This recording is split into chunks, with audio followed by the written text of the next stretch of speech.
ہم کریں گے ہر مظلوم کی حمایت۔ السلام علیکم، میں ہوں حورین فاطمہ اور آپ دیکھ رہے ہیں حمایتی نیوز HD چینل۔ نظر ڈالتے ہیں آج کی اہم خبروں پر۔ پاکستان مسلم لیگ نون خواتین ونگ سندھ کی صدر زاہدہ بنٹ کی ہاری پر پولیس تشدد کی مذمت، اعلیٰ سطحی انکوائری کا مطالبہ۔ پاکستان مسلم لیگ نون خواتین ونگ سندھ کی صدر محترمہ زاہدہ بنٹ نے اپنے ہاری بخشل پہ پولیس کے بے ایمانہ غیر انسانی تشدد کی سخت ترین الفاظ میں مذمت کرتے ہوئے کہا کہ سندھ پولیس کے چند بدعنوان عناصر نے قانون کو ذاتی جاگیر اور عوام کو غلام سمجھ رکھا ہے۔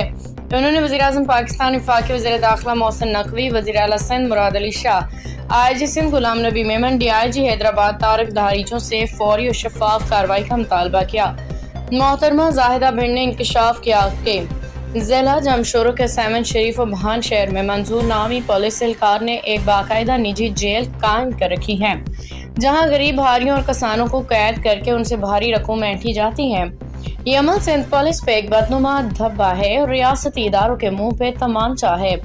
انہوں نے کہا کہ ان کے ہاری پہ ڈھایا جانے والا ظلم محض ایک انفرادی واقعہ نہیں، بلکہ دراصل ان سمیت ان کی جماعت کے سیاسی کارکنان کو دبانے کی منظم سازش ہے، جسے کسی صورت برداشت نہیں کیا جا سکتا۔ زاہدہ بنٹ نے سوال اٹھایا کہ اگر عوام کے محافظ ہی لٹیرے بن جائیں تو مظلوم طبقہ کہاں جائے۔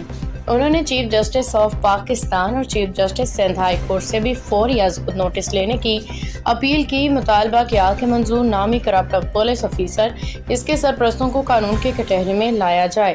زاہدہ بنٹ نے کہا کہ اگر اس سنگین مسئلے پہ اعلیٰ سطحی عدالتی انکوائری نہ کرائی گئی تو یہ ظلم و زیادتی کا سلسلہ مزید پھیلے گا، کسانوں ہاریوں کی زندگیاں مزید اجیرن بنا دی جائیں گی۔ باخبر رہیے ہر جگہ ہر وقت، جانیے ملکی و غیر ملکی حالات و واقعات یقین کے ساتھ۔